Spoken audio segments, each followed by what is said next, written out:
پانچویں بات اعتکاف والوں کی خدمت میں یہ عرض کرنی ہے کہ پورے 10 دن ہمارے پاس موجود ہوں گے اور ہم نے مسجد میں ہونا ہے، تو کیوں نہ ایسا کریں کہ از اول تا آخر صبح سے شام تک ہم ہر وہی کام اسی طریقے سے کرنے کی کوشش کریں جو طریقہ ہمیں رسول پاک نے عطا فرمایا۔ ہمارا کھانا پینا سونا جاگنا بولنا حضور کی اتباع میں لے آئیں۔ ہم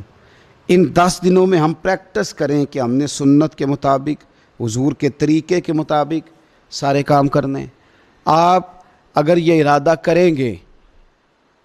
تو پتہ ہے مدینے والے محبوب علیہ السلام نے فرمایا جس نے میری ایک سنت کو زندہ کیا گئے گزرے دور میں رب اسے 100 شہیدوں کا ثواب عطا فرمائے گا۔ تو اتنا اعزاز ہے، تو ان 10 دنوں میں ہونا بھی مسجد میں ہے، ہونا بھی باوضو ہے، تو کیوں نہ سارے کام سیکھا جائے پڑھا جائے اس سے پہلے کہ کھانا کس طرح کھانا سنت ہے اور کس طرح بیٹھ کے کھانا سنت ہے، اور پھر کس طرح کر کے گفتگو کرنا حضور علیہ السلام کا مقدس طریقہ تھا،